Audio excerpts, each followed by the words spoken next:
consigo explicar. Eu não sei o que às vezes me dá. Eu não sei. Eu sinto frio e calor. Eu não sei. Uma espécie de dor. Eu não sei. Eu sei que eu não sei. E aí, bonitão, e aí, bonitona, tudo bem? Bem-vindos a mais um Historiando, comigo, professor Ricardo. Galerinha, nesse vídeo a gente vai dar uma continuidade à introdução que a gente fez sobre os Incas, né? Nesse aqui a gente vai falar sobre a civilização Inca.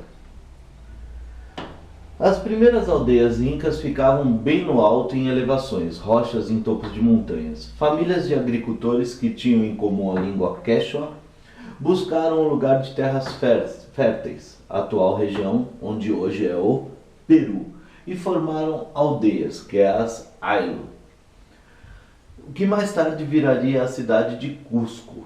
Criaram lhamas para transporte e alpacas que lhes forneciam lã para tecelagem.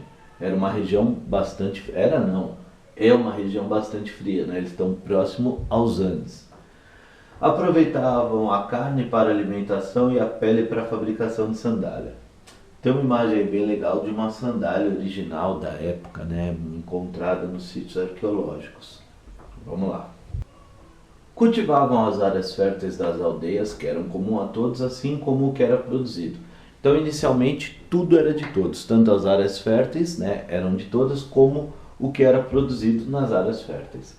Essa relação de reciprocidade recebeu o nome de Ani, que também servia para ajudar viúvas, doentes e idosos. Isso é bem legal da gente pensar, da gente teorizar sobre esse assunto, né? Tudo era de todos, e em particular as pessoas que eram mais ajudadas eram os doentes, os idosos e as viúvas, né? Mesmo eles não tendo condições de ajudar, eles eram ajudados. Produziam mais de 40 espécies de vegetais, destacando-se o milho, a batata, a vagem, a abóbora, a mandioca, abacate e algodão. Cada aldeia era chefiado por um curuca, que assumiu esse poder por ter laços de sangue com os primeiros habitantes da região. E aí já começa o poder, né, gente? Esse cara mandava na aldeia e tal, vocês vão ver que isso vai dar confusão. Quais são as funções do curuca?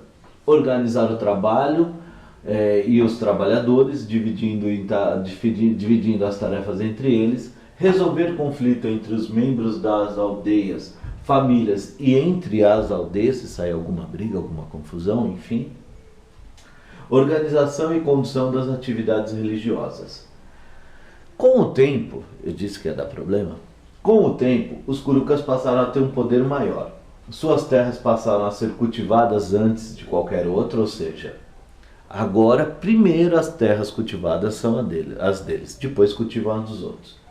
Teriam trabalhadores à sua disposição a qualquer momento que necessitassem, e em troca eles tinham que mostrar-se generosos, dando alimentos, moradia e vestimento aos trabalhadores.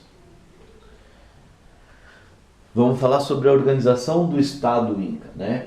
Com a sociedade crescendo, foram necessárias novas divisões de tarefa, e com isso tem início a divisão social. Trabalhadores se especializaram em agricultura, pesca, artesanato e comércio. Outros ainda em segurança do povo e dos governantes, construções e controle da população. A sociedade e as ailas, que eram as aldeias, passaram a ser governadas por um único líder, que era reconhecido pela população como alguém de grandes poderes, o Sapa Inca, que na língua quechua quer dizer filho do sol. Então já vimos, né, que nós tínhamos aqui antes só o curuca que mandava, agora já tinha um cara maior ainda, um cara mais poderoso, que era o Sapa Inca, que ele era o filho do sol, né? O filho daquele cara do mito lá, que vocês já devem, espero saber, do mito, né? Então, ele era filho daquele cara que criou o grande Império Inca. Vamos entender um pouco de quem era aí o Sapa Inca, né? O Sapa Inca tinha funcionários que ajudavam na administração, porém eram eles que davam a última palavra. Nada podia ser feito sem sua autorização. Tem uma frase clássica aqui, né, do grande Sapa Inca. No meu reino nenhum pássaro voa, nem folha alguma se move, se esta não for a minha vontade. Poderoso. Do seu palácio em Cusco ele dava as ordens tendo como maior atribuição organizar expedições quando o chefe das ailas deviam ceder soldados. Sendo o Sapa Inca considerado descendente do Deus Sol, acreditava-se que ele tinha poder divino, teocracia, né? Deus, cracia, poder. Poder de um Deus. Desta forma, obedeciam ele, pagavam tributos sem questionar, sem reclamar, não vou pagar, quem ele pensa que é? Não tinha isso. Ele falava, todo mundo obedecia. O famoso manda quem pode, obedece quem tem juízo. Como funcionava o Império Inca, né? O Sapa Inca recebia os líderes das comunidades vizinhas na cidade de Cusco, numa grande praça, ao Ocayapata, onde lhes ofereciam festas, comidas, presentes e mulheres, visando estabelecer laços de parentesco. Só então contava o que desejava pedir. Primeiro ele dava um monte de presente, deixava todo mundo feliz. Depois ele dizia o que ele queria pedir: obras, materiais para obras, mantimentos. No início do século XV, os Incas tinham conseguido conquistar povos vizinhos, construindo um grande império. O processo de conquista começou de forma lenta, baseando basicamente na reciprocidade, ou seja, na troca.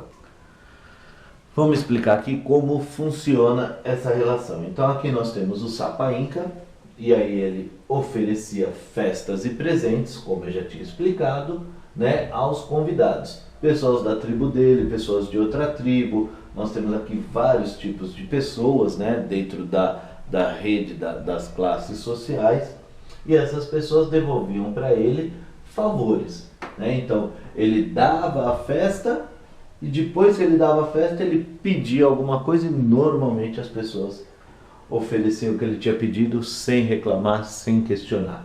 A administração do Império. O Império ficou cada vez maior, inicialmente pelos laços de reciprocidade, depois pelos laços de casamento e, por fim, se necessário fosse, pelos laços da força militar. Os povos dominados passaram a pagar tributos ao Sapa Inca na forma de trabalho ou alimento. O Império crescia e ficava cada vez mais poderoso. Controlar o Império não era tão fácil. Tinha habitantes, colheita, festa, rituais, religiosidades. Para facilitar a administração, os Incas dividiram o Império em 4 partes, ou províncias, chamadas Suyo, regiões na língua Inca. O conjunto dessas regiões se chamavam Tahuantinsuyo, terra das 4 regiões. Está aqui nesta imagem. Então, nós temos ali Tahuantinsuyo, ou terra das 4 regiões. Nós temos o Suyo do norte, Suyo do sul, Suyo do leste e Suyo do oeste. E no centro de tudo nós temos a cidade de Cusco, a mais poderosa. Cada província tinha um governador escolhido pelo Sapa Inca entre os chefes das ailos, que devia obediência e lealdade ao imperador. De todos os lados do império vinham estradas que chegavam a Cusco no centro, né? Na língua Inca, Cusco quer dizer, como nós já dissemos, umbigo do mundo, ou seja, tudo girava em torno de Cusco. 2 estradas principais cortavam o império de norte a sul e estradas secundárias de leste a oeste. Funcionários do Estado percorriam as estradas para verificar as necessidades, cobrar impostos, verificar estoques e contar habitantes. Meu convidado aqui na gravação acho que está com soluço, está dando uns espirros aí, né, Nadal? Vamos lá. Para controlar bem o território, criaram um eficiente meio de comunicação. Vou pegar aqui meu convidado, ele não vai te aparecer? Você tá gripado, moleque. Meu amigo aqui, ó. Todo mundo pergunta quem é ele, ó. Meu Nadalito aqui, ó. Acho que gripou, tá dando uns espirros aí. Certo, moleque? Certo? Então.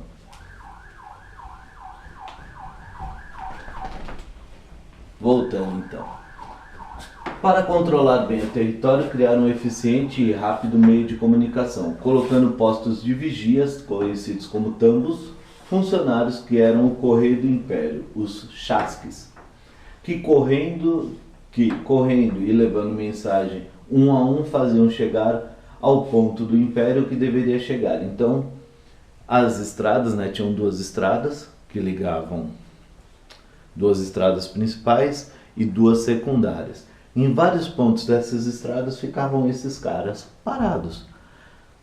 Alguém corria até ele, levava uma mensagem, ficava parado no lugar dele descansando, ele corria, levava uma mensagem até o outro lugar que tinha um outro cara esperando. Então assim, eram distâncias que dava para que eles corressem, que eles não cansassem, e de forma que essas mensagens chegavam muito rapidamente sempre, ou a Cusco ou saindo de Cusco. Lembrando, Cusco era o centro de tudo.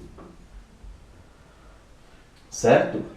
2 estradas, mais 2 estradas. Então, sempre tudo chegava a Cusco ou tudo saía de Cusco muito rapidamente. Outra questão interessante é o quipu, que era uma peça composta por cordões com cores e tamanhos diferentes, na qual eram feitos nós, em intervalos regulares, através dos quais se fazia contas, registrava-se números de habitantes, tributos pagos, quantidades de alimentos estocados e muito mais. Esses caras eram geniais no controle, né, na administração do Estado. Os espanhóis, quando chegaram aqui, ficaram espantados com o quanto eles eram organizados. Galerinha, é isso aí. Obrigado, espero que esse vídeo tenha ajudado vocês. Valeu, beijo.